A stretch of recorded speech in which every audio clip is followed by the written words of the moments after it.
Liberty Tamil நேயர்களுக்கு வணக்கம். இன்றைய நேர்காணலில் நாம் சந்திக்க இருப்பவர் அரசியல் விமர்சகர் ஹரிஸ் இப்ராஹிம் அவர்கள். வணக்கம் சார். வணக்கம். எதிர்க்கட்சி தலைவர் உதயநிதி ஸ்டாலின் அவர்கள் கைது செய்யப்பட்டிருக்கிறாரு. தஞ்சையில நடந்த அந்த விவசாயிகளுக்கு ஆதரவான அந்த போராட்டத்துல உதயநிதி அவர்கள் ரொம்ப ஆபாசமாக பேசிட்டாரு, விஜயும் த்ரிஷாவையும் சம்பந்தப்படுத்தி பேசிட்டாருன்னு சொல்லி 9 பிரிவுகள்ல தஞ்சை போலீஸ் வழக்கு பதிவு செய்து இன்றைக்கு கைது செஞ்சிருக்கிறாங்க. தஞ்சை அழைத்து செல்லப்பட்டிருக்கிறாரு. இது எப்படி பாக்குறீங்க? ஏன்னா எதிர்க்கட்சிகள் என்ன குற்றச்சாட்டுறாங்கன்னா, நாளைக்கு சட்டமன்றம் கூடும் பொழுது உதயநிதி ஸ்டாலின் அங்க இருக்கக்கூடாது. அங்க இருந்தா பல்வேறு கேள்விகளை கேட்டு முதல்வர் விஜய்க்கு தொந்தரவு கொடுப்பாரு, குடைச்சல் கொடுப்பாரு. அதனால அவரை கைது பண்ணி உள்ள வைக்கிறாங்க அப்படின்னு சொல்லி திமுக தரப்புல இருந்து குற்றச்சாட்டு முன்வைக்கிறாங்க. உங்களுடைய பார்வை என்ன அந்த கைது குறித்து? உள்ளபடியே இந்த கைதை நான் வரவேற்கிறேன். ஏன்னா ஒட்டுமொத்தமான தமிழகத்திற்கும் இன்றைக்கு தஞ்சை போராட்டத்தை பத்தி கொண்டு போய் சேர்த்ததுல இன்றைய கைது மிக முக்கியமான கைதாக பார்க்கப்படுது. இது வரலாறு பூர்வமாக இன்றைக்கு திமுக பல கைதுகளை சந்திச்சிருக்குது. பல அரசியல் தலைவர்கள், அண்ணா தொட்டு கலைஞர் தொட்டு தலைவர் மு.க. ஸ்டாலின் உட்பட பல்வேறு களங்கள்ல பல்வேறு சூழ்நிலைகள்ல பல்வேறு கைதுகளை, அடக்கு ஒடுக்குமுறைகளை, ஆட்சி அதிகாரத்தினுடைய அந்த கோர முகத்தை பார்த்திருக்குது திமுகவினுடைய ஒவ்வொரு அங்கங்களும். இன்றைக்கு திரு உதயநிதி ஸ்டாலின் அவர்களுடைய கைதும் அதனுடைய ஒரு நீட்சி தான். அது எப்படின்னு பார்த்தோம்னா, இன்னைக்கு தஞ்சையினுடைய போராட்டம் ஒட்டு மொத்தமாக தமிழகத்துல தலைநிறுத்தாரக்கூடிய காவேரியினுடைய நீர் வராததனுடைய நீட்சியாக நடைபெற்ற ஒரு போராட்டம். அப்போ அந்த போராட்டத்தினுடைய மைய கரு என்னவாக இருந்தது அப்படின்னா, மேகதாதுவுல அணை கட்டக்கூடிய கர்நாடகத்தினுடைய அந்த தீர்ப்பாயத்திற்கு எதிராக நடைபெறக்கூடிய ஒரு நிகழ்வை எதிர்த்து விவசாயிகளினுடைய ஒரு குரலாக இருந்து வந்த ஒரு போராட்டத்துல மைய கருவே இன்னைக்கு யாராச்சும் பேசுறோமா? பேசல. மேகதாதுவை விட, காவேரி நீரை விட த்ரிஷா முக்கியமா இந்த தமிழ் சமூகத்துக்கு நான் கேட்கிறேன். அப்போ விஜய் அவர்களுக்கு த்ரிஷா அவர்கள் முக்கியமா இல்லையாங்கிறது அது அவரோட தனிப்பட்ட விருப்பு வெறுப்பு. அதுக்குள்ள யாருமே போகக்கூடாதுங்கிறதுல நம்மளுக்கு மாற்று கருத்தே இல்லை. ஆனா தமிழ் சமூகத்துக்கும் தமிழ்நாட்டுக்கும் மேகதாதுவை விட, காவேரியில நீர் வர்றதை விட, கர்நாடகம் காவேரியினுடைய ஒழுங்குமுறையினுடைய நீதிமன்றத்தினுடைய தீர்ப்புகளை எல்லாத்தையும் மீறி செயல்படக்கூடிய அந்த செயல்பாடை மீறி த்ரிஷா முக்கியமாங்கிற ஒரு கேள்வியை திருப்பி திருப்பி தமிழ் சமூகத்துல எழுப்பணும்.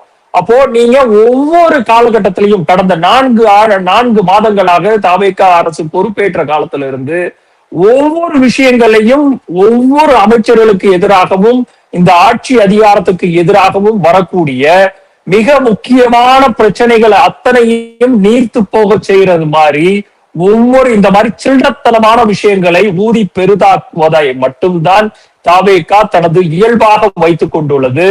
நான் திருப்பியும் சொல்றேன், காவேரியில இன்றைக்கு மேகதாதுல அணை கட்டுறங்கிற பிரச்சனையை தனியா வச்சிருவோம். ஆனா காவேரி நீர்ப்படுகையில குறைஞ்சது 3500 கன அடி வீதம் 15 நாட்களுக்கு தண்ணீர் துறைக்கணுங்கிறத உச்ச நீதிமன்றம் இன்றைக்கு தீர்ப்பாயமாக காவேரி ஒழுங்கு நீதிமன்றத்துல நம்மளுக்கு தீர்ப்பு வந்திருக்குதுன்னா, அதை செயல்படுத்த முடியாத கர்நாடகாவில் காங்கிரசினுடைய அமைச்சரவை இருக்குது. அப்போ உங்களுக்கு ஓடுகாலித்தனமாக திமுகவிலிருந்து 5 எம்எல்ஏக்களை கூட்டணியில பெற்றுக்கொண்டு இன்றைக்கு உங்களுக்கு ஆட்சி அதிகாரத்துல நீங்க உட்கார்றதுக்கு காரணமா இருக்கக்கூடிய அதே காங்கிரஸை எதிர்த்து கூட உங்களால் பேச முடியல அப்படிங்கிறத தமிழக மக்களுக்கு எடுத்துரைத்த கூட்டம் தான் நேற்று தஞ்சாவூர் நடைபெற்ற அந்த கூட்டம்.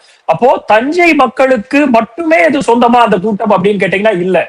தமிழ்நாட்டில் இருக்கக்கூடிய ஒட்டுமொத்த பரப்பளவுக்கும், ஒட்டுமொத்த அன்ன கிண்ணம் சொல்லுவோம்ல, ஒவ்வொரு தமிழனுக்கும் அங்க இருந்துதான் ரைஸ் போகுது. அப்போ நம்ம கை வைக்கக்கூடிய ஒவ்வொரு அரிசிக்கும் காவேரியில இருந்து நீர் தஞ்சை பெல்ட்ல, தஞ்சாவூர்ல ஒவ்வொரு காலகட்டத்திலையும் கரெக்டான குறுவை சாகுபடி நடந்தால் மட்டும்தான் அடுத்த வருஷத்துல நம்ம தட்டுல சோறு வரும். அப்போ அந்த சோத்தை விட உங்களுக்கு த்ரிஷா முக்கியமா திரு விஜய் அவர்களே அப்படின்னு திரு உதயநிதி ஸ்டாலின் கேட்டதுல என்ன தவறு இருக்குதுன்னு தான் நான் திருப்பியும் கேட்கிறேன். இத ஒவ்வொரு தமிழ் குடிமகனும் இன்னைக்கு கேட்கணும். உதயநிதி அவர்களை கைது செய்வதனால் மட்டுமே திமுக கழகத்தையும் தமிழர்களையும் நீங்க அடக்கி ஒடுக்கி விடலாம் அப்படின்னு நினைச்சீங்க அப்படின்னா, அது ஒட்டுமொத்த அந்த என்னமோ சொல்லுவாங்கல்ல, சீப்பை ஒழிச்சு வச்சா மாப்பிள்ளை கல்யாணத்தை நிப்பாட்டிடலாங்கிற கதை. த்ரிஷா அவர்கள் எப்படி முக்கியம் அப்படிங்கிறத திரு விஜய் அவர்களுக்கு முக்கியமா இல்லையாங்கிறது நான் திருப்பி திருப்பி சொல்றேன். இது தமிழர்களுக்கு தேவையில்லாத பிரச்சனை. அது அவருக்கு முக்கியமா இல்ல அவர் மனைவி முக்கியமா அப்படிங்கறதெல்லாம் அது அவருடைய தனிப்பட்ட விஷயம். அதுக்குள்ள யாருமே போக வேண்டாம். அது உதயநிதி ஸ்டாலின் அவர்களுமே போகவே இல்லையே. அந்த கூட்டத்துல அவர் கிட்டத்தட்ட 20 நிமிஷத்துக்கு மேல மக்களுக்கான குரலாக ஒலித்து இருக்கிறார். 4 மாத காலகட்டத்துல நடைபெற்ற ஒவ்வொரு நிகழ்வுகளும் இந்த தாவேகாவினுடைய அரசாங்கம் மக்களுக்காக எந்த விஷயத்தையும் பண்ணல. ஈவன் அவர்கள் கொடுத்த வாக்குறுதிகளை கூட ஒன்றையும் நிறைவேற்றல. தாவேகாவுக்கு ஓட்டளித்த 1.72 கோடி மக்களும் இன்னைக்கு கேட்கணும், 2500 ரூபாய் சொன்னிய கொடுத்தியா, 6 சிலிண்டர் சொன்னிய கொடுத்தியா, தாய்மாமன் ஜீர் சொன்னிய கொடுத்தியா, இப்படி பல்வேறு அவர் கொடுத்த வாக்குறுதிகள்ல எதையுமே நிறைவேற்றாத தாவேகாவினுடைய அரசாங்கத்தை எதிர்த்து இன்றைக்கு விவசாயிகள் தன்னெழுச்சியாக அவர்களுக்கு கிடைக்கப்பெற வேண்டிய காவேரி நீர் வரலங்கிறதுக்காக போராடின போராட்டம் 20 நிமிஷமாக அவர் எதிர்கட்சி தலைவராக இல்லாமல் தமிழகத்தினுடைய ஒரு மிக பெரும் ஒரு கட்சியினுடைய ஒரு உறுப்பினராக அல்லாமல் ஒரு தமிழ் குடிமகனாக அந்த இடத்துல நின்று பேசினதை எல்லாத்தையுமே மறிதளித்து விட்டு கூட்டத்துல யாரோ ஒருத்தர் த்ரிஷான்னு கத்துறா. அது ஈவன் தாவேகாரங்க அனுப்பிச்ச ஆளா கூட இருக்கலாம் இல்லையா? ஏன்னா நாளைக்கு பட்ஜெட்டினுடைய கூட்டத்தொடர் நடக்கிறது. போன வாட்டி கூட்டத்தொடர்லயே திரு விஜய் அவர்களுக்கு பதிலளிக்க முடியாத தர்ம சங்கடத்தை திரு உதயநிதி ஸ்டாலின் அவர்கள் சட்டமன்றத்தில் ஏற்படுத்தினாருங்கிறது தான் வரலாறு பூர்வமாக பதியப்பட்டிருக்கிறது.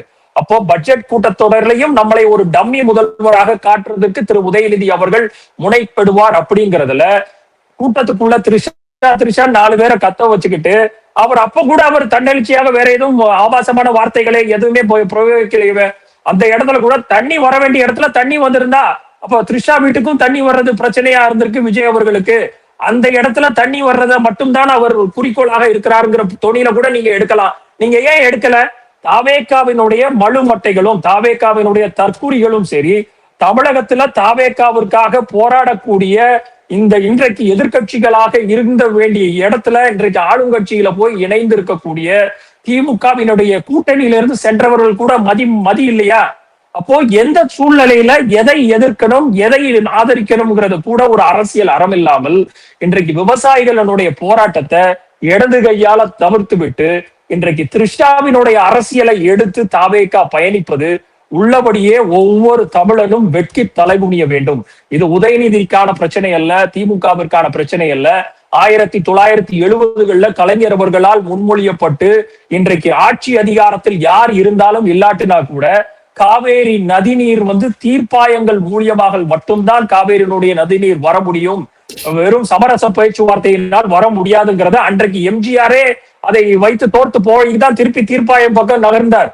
அப்போ கிட்டத்தட்ட 50 ஆண்டு கால போராட்டத்தை இன்றைக்கு வெறும் தாவேகாவினுடைய இந்த மைனாரிட்டி அரசாங்கம் நேரடியாக நாங்கள் பேச்சுவார்த்தை பண்ணுற மாதிரி ரீல்ஸை எடுத்து தமிழக மக்களை மதிமயக்க வைக்கலாம், முட்டாள்களாக மாற்றலாம் அப்படிங்கிறத அந்த தீர்ப்பாயத்திற்கு எதிராக நாங்க நேரடியா போறோம் ஒரு டிராமாவை கட்டமைத்து முயன்றார். ஆனால் டி.கே. சிவகுமார் அங்க இருக்கக்கூடிய முதலமைச்சர் நீங்க வர்றதுக்குரிய சூழ்நிலை இல்லை அப்படிங்கிறத தெள்ள தெளிவாக உணர்த்தினதற்கு அப்புறம் தான் இப்ப இந்த போராட்டம் நடைபெற்று இருக்குது. அப்போ இந்த போராட்டத்தை நீங்கள் திருப்பியும் சாகடிக்கிறது தமிழகத்தினுடைய விவசாயிகளை நீங்கள் கொச்சைப்படுத்துவதற்கு சமம். தாவேகானுடைய ஒவ்வொரு அமைச்சர்களும் சரி, ஒவ்வொரு முதலமைச்சரும் அன்றைக்கு முதலமைச்சர் அப்ப இதெல்லாம் பெரிய ஒரு விஷயமாக நீங்கள் எடுத்து கைது பண்ணணும்னா முதலமைச்சர் கான்ஸ்டிடியூஷனல்ல ஓத் எடுத்த ஒரு முதலமைச்சர், அரசியல் சட்டமைப்பின்பால் உறுதிமொழி எடுத்த ஒரு முதலமைச்சர் டேஷ் அப்படிங்கிறார். அந்த டேஷ்ல நான் என்னத்தை போட்டு ஃபில் பண்ணணும் தமிழக மக்கள் யாராச்சும் கேள்வி கேட்டு முதலமைச்சர் கைது பண்ணுவோமா? அப்போ வாயில வந்துருங்கிறார். என்ன வரும் வாயில திரு விஜய் அவர்களுக்கு? எதிர்ப்பு வருது. இப்போ உதயநிதி பேசுறது ஒரு எதிர்கட்சி தலைவருக்கு அழகு இல்ல. உதயநிதி சொல்றாரு, நான் அந்த கைதே ஒரு காமெடியா தான் பாக்குறேன் அப்படின்னு சொல்லி அவர் பண்றாரு. கைதுக்கெல்லாம் பயப்படக்கூடிய ஆளு கிடையாது நாங்க அப்படின்னு சொல்லி சொல்றாரு. ஆனா இப்போ குஷ்பு அவர்கள் சொல்றாங்க த்ரிஷாட்ட உதயநிதி மன்னிப்பு கேட்கணும் அப்படின்னு சொல்றாங்க. 9 பிரிவுகள் கீழே வழக்கு பதிவு பெற்றிருக்கு. அப்ப ஏதோ ஒரு இது இருக்கு, அவர் பேசியது தவறு அப்படின்லாம் சொல்றாங்களா? அதை எப்படி பாக்குறது? நான் அதான் திருப்பி சொல்றேன். காவேரியில தண்ணி வர்றது பிரச்சனையாக்கப்பட வேண்டிய தமிழகத்துல த்ரிஷா வீட்டுல தண்ணி வர்றது வராது அப்படிங்கிற ஒரு தொனியில பேசின திரு உதயநிதி அவர்களுடைய இன்கேஸ் அவர் பேசினதுன்னு எடுத்துக்கொண்டால் கூட, ஏன்னா உங்களுடைய மண்டையில என்ன சொல்றது ஒரு அழுக்கான சிந்தனைகள் உள்ளவர்கள் மட்டும்தான் அதை இரட்டை அர்த்த வசனத்துல கண்டுபிடிக்க முடியும். அவர் பேசுறது அந்த இடத்துல அவர் அந்த வார்த்தையை ஏதாச்சும் யூஸ் பண்ணாரா? த்ரிஷாங்கிற நீங்க நம்ம சொல்லக்கூடிய அந்த வார்த்தையை அவர் யூஸ் பண்ணாரா? அப்போ அவர் யூஸே பண்ணாத ஒரு இடத்துல கீழே இருக்கக்கூடியவங்க வந்திருக்கிற 10,000 20,000 தொண்டர்கள்ல யாரோ ஒருத்தர் த்ரிஷாங்கிற பேரை கத்துறாரு. அவர் பேச வேண்டிய தலைப்பு தண்ணீர் பத்துறது, காவேரியினுடைய தண்ணீர் பிரச்சனை பத்தியது. அதை பத்தி அந்த இடத்துல திருப்பியும் ஒரு வார்த்தைகளை தண்ணீர் வர வேண்டிய இடத்துல வந்திருக்கணும், வர வேண்டிய கொண்டு வந்து கொடுக்க வேண்டிய ஆளு திரு உதயநிதி ஸ்டாலின் அவர்கள் கூறுறது இந்த இடத்துல திரு விஜய் அவர்களை அவர் ஒழுங்கா தண்ணீரை கொண்டு வந்திருக்கணுங்கிறாரு. இதுல என்ன தவறை பிழையை குஷ்பு அவர்கள் போன்றவர்கள் கண்டுபிடிக்கிறார்கள் தெரியல. இதே அம்மையார் திருமதி குஷ்பு அவர்களுக்கு இன்றைக்கு வக்காலத்து வாங்கி கொண்டு திரு விஜய்க்காக அம்மையார் த்ரிஷாவுக்காக வக்காலத்து வாங்கி கொண்டு வர்றவர், அதே அவருடைய நண்பராக இருக்கக்கூடிய திரு ஜெயம் ரவியினுடைய குடும்பத்தில் நடத்தக்கூடிய பிரச்சனையில திருமதி குஷ்பு என்ன நிலைப்பாடை எடுத்தார் அப்படிங்கிறது சோசியல் மீடியால சந்தி சிரிக்குது. அப்போ இந்த இரட்டை நிலைப்பாடை திருமதி குஷ்பு போன்றவர்களுக்கு தமிழ்நாட்டில் இன்றைக்கும் சாமரம் வீசி கொண்டு இருக்கக்கூடிய ரசிகர்கள் புரிந்து கொள்ள வேண்டும். இந்த இடத்துல இது எல்லாத்தையும் தூர வச்சிருங்க. நம்ம திருப்பி நம்ம கோர் இஷ்யூக்குள்ளதான் வரணும். நம்மளும் திருப்பி இந்த நார்த் இந்தியன் மீடியா தான் இன்றைக்கு விஜய் அவர்களுக்கு சாமரம் வீசக்கூடிய ஒரு அஜெண்டாவாக பொலிட்டிக்கல் பிஆராக எடுத்துக்கொண்டு இன்றைக்கு நான் பேரிட விரும்பவில்லை, ஆனா ஒரு 2-3 சேனல் இருக்குது. அவர்களுக்கு தமிழ்நாட்டை எப்படியாச்சும் டீரெயில் பண்ணணும். ஒட்டுமொத்த திமுகவினுடைய மேல் இருக்கக்கூடிய 5 ஆண்டுகள்ல அவர்கள் சென்று சேர்த்த அவ்வளவு விஷயங்களை தமிழகத்திற்குரிய மக்களுக்கும், தமிழகத்தினுடைய இண்டஸ்ட்ரியல் அவுட்புட்டுக்கு, விமெனுக்கு, சில்ட்ரன்ஸுக்கு, ஸ்கூல் கோயிங் கிட்ஸுக்கு, எல்லாருக்கும், எல்லா செக்ஷன் ஆஃப் பீப்புளுக்கும் அழகா கொண்டு போய் சேர்த்தது திமுகவினுடைய அரசாங்கம். அப்போ அதை டீரெயில் பண்ணணும். திமுகவினுடைய வளர்ச்சியாக இல்லாமல் தமிழ்நாட்டினுடைய வளர்ச்சியை மறுதளித்து அதை கபலீகரம் செய்து ஒட்டுமொத்தமாக சவக்குழியில கொண்டு போய் சேர்க்கணுங்கிறதுக்கு நார்த் இந்தியாவும் சரி, நார்த் இந்தியால இருக்கக்கூடிய மீடியாக்கள் இன்றைக்கு சாமரம் வீசிக்கொண்டு வேலை பார்க்குது. அப்படின்னா தமிழகத்தில் இருக்கக்கூடிய மக்கள் சிந்தித்து பார்க்கணுங்கிறது தான் நம்மளுடைய கேள்வி. ஏன்னா இன்றைக்கு நான் முதல்ல கேட்ட அதே கேள்வியை தான் திருப்பியும் வைக்கிறேன். காவேரியில நீர் வர்றதை விட த்ரிஷா முக்கியமான்னு கேட்கிறேன். த்ரிஷாவுக்கும் விஜய்க்கும் என்ன தொடர்பு வேணாலும் இருந்து தொலைஞ்சிட்டு போகுது, அது நம்மளுடைய சிந்தனையிலே வரக்கூடாது. அப்போ அந்த இடத்துல நடைபெற்ற அந்த ஒரு நிகழ்வு பெரிதாக்கப்பட வேண்டிய சூழ்நிலை எதற்கு அமைகிறது? ஏன்னா 3-4 மாதங்களாக இன்றைக்கு தாவேகாவினுடைய அரசாங்கத்துல அவர் எழுப்பின கேள்வி அந்த 20 நிமிஷத்துல லாட்டரி அமைச்சர் ஒருத்தர் அப்படிங்கிறார். கள்ளத்தனமாக லாட்டரி வித்தவர், கள்ளத்தனமாக போலி டிக்கெட் வித்தவர், கள்ளத்தனமாக திருட்டு விசிடி வித்தவர், கள்ளத்தனமாக உட்கார்ந்து போதை வஸ்துக்களை ஸ்டேடியத்துல உட்கார்ந்து மாத்திரை போன்று நொறுக்கிய அமைச்சர் அப்படின்னு ஒவ்வொரு அமைச்சர்களினுடைய செயல்பாடுகளையும் இன்றைக்கு கேள்வி எழுப்ப இருக்கக்கூடிய LOP leader of opposition Thiru Udhayanidhi Stalin அவர்கள் எழுப்பிய கேள்விகளை நீங்கள் விவாதத்திற்கு உட்படுத்தி இருக்க வேண்டும். அதை ஏதாச்சும் பண்ணோமா? அப்போ ஒரு நேர்மையான மீடியாவாக தமிழகத்தில் இருக்கக்கூடிய மீடியாவும் சரி, நார்த்ல இருக்க மீடியாவும் சரி, விவசாயிகள் படக்கூடிய அண்ணல்களையும் இன்னல்களையும் காவேரி நீர் நதிநீரினுடைய மேலாண்மையின் தீர்ப்பை எதிர்த்து இன்றைக்கு வழக்காடு மன்றத்திற்கு தாவேகா சென்றிருக்குதான் கேட்டீங்கன்னா இல்ல.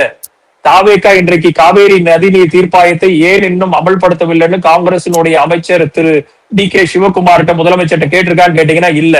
பாஜக ஏன் இரட்டை நிலைப்பாடு எதுக்குன்னு ஒவ்வொரு வார்த்தையாச்சும் தாவேகா சார்பாகவோ முதலமைச்சர் சார்பாகவோ பேசியிருக்காருன்னு கேட்டீங்கன்னா இல்ல.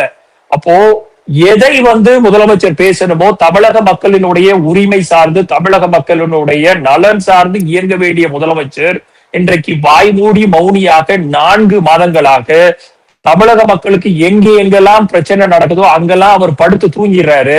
த்ரிஷா அப்படிங்கிற ஒத்த வார்த்தை எங்கேயாச்சும் கேட்டுச்சுன்னா உடனே ஒட்டுமொத்த காவல்துறையும் வீட்டுக்கு அனுப்புறது, மார்க்கண்டேயன் போன்ற எம்எல்ஏக்களை புடிச்சு உள்ளுக்கு போடுறதுன்னு இந்த மாதிரி அடாவடித்தனம் பண்ணி கொண்டு இருக்கக்கூடிய முதலமைச்சர் அவர்களுக்கு தமிழகத்தில் நாட்கள் எண்ணப்பட்டு கொண்டிருக்கிறதுங்கிறது தான் நிதர்சனமான உண்மை. தமிழகத்துல அவர் ஆட்சி அதிகாரம் 5 ஆண்டுகள் நிறைவு பெறலையாங்கிறது தமிழக மக்களும் கூட்டணியில இருக்கக்கூடிய சோஃபா மாடல் மூலியமாக சோஃபாவை வாங்கி கொண்டு ஒரு அமைச்சரவையில இணைந்திருக்கிறார் அப்படிங்கிற பொது வெளியில இருக்கக்கூடிய குற்றச்சாட்டு உண்மையா இல்ல பொய்யா அப்படிங்கிறது 2ஆம் பட்சம்.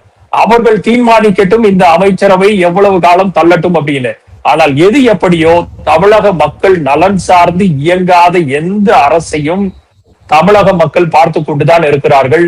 நீங்கள் இந்த மக்களுக்கு சென்று சேர வேண்டிய ஒவ்வொரு உரிமைகளையும், காவேரி நதிநீர் உரிமையாக இருக்கட்டும், சமஸ்கிருதத்திற்கு எதிராக, தமிழுக்கு எதிராக சமஸ்கிருதத்தை ஊட்டி விக்கக்கூடிய பாஜகவினுடைய ஆளும் அரசாங்கத்திற்கு சாமரம் வீசுவதாக இருக்கட்டும், தமிழகத்தினுடைய ஒவ்வொரு உரிமைகளையும் ஓபிசியினுடைய ரிசர்வேஷன் படி 27 விழுக்காடுகளை உயர் வகுப்பு பிரிவுக்காக, மருத்துவத்திற்காக போராடி பெற்றுக் கொடுத்தது வெறும் தமிழகத்துக்கு மட்டுமல்ல, ஒட்டுமொத்த இந்தியாவுக்குமே 27 விழுக்காடு ஓபிசிக்காக மெடிக்கல் கவுன்சில் மூலியமாக போராடி உச்சநீதிமன்றம் சென்று வாங்கினது அந்த ரிசர்வேஷனை இன்றைக்கு 151 சீட்டையும் தாரை வாய்த்திருக்கிறது தாவேகாவினுடைய அரசாங்கம். அப்போ தமிழக மக்களுக்கு சென்று சேர வேண்டிய ஒவ்வொரு விஷயத்தையும் நீங்கள் இடது கையால நகர்த்தி கொண்டு விட்டு மக்கள் கேள்வியே எழுப்பக்கூடாது, எதிர்கட்சிகள் கேள்வியே எழுப்பக்கூடாது. அப்படி கேள்வி எழுப்புனா எதேச்சி அதிகாரமாக ஹிட்லர் போன்று ஒரு கொடுங்கோல் ஆட்சியை வெறும் மைனாரிட்டி அரசாங்கமாக இருந்து கொண்டு நீங்கள் செய்வீர்களானால் உங்களுக்கான நாட்கள் தமிழகத்தினுடைய அமைச்சரவையிலும் சரி தமிழக மக்கள் மத்தியிலும் எண்ணப்பட்டு கொண்டிருக்கிறது. உதயநிதி சொன்ன மாதிரி உதயநிதி அவர்களும் சரி திமுகவும் சரி பெரிய பெரிய ஆட்சி அதிகாரங்களுக்கு எதிராக இந்திரா காந்தி அம்மையார் அயன் லேடி ஆஃப் இந்தியான்னு சொல்லப்படக்கூடியவர்களுடைய எமர்ஜென்சியை எதிர்த்து அரசியல் களம் கண்டு ஆட்சியை ஒரு முறைக்கு அல்ல இருமுறை பதவியை பறிகொடுத்து விட்டு ஆட்சி அதிகாரத்தை எங்களுக்கு துச்சமென மதித்து அதை செயல்படுத்தக்கூடிய ஒரு அமைச்சரவை திமுகவினுடைய அமைச்சரவையாக இருந்திருக்கிறது அப்படிங்கறதுதான் வரலாறு.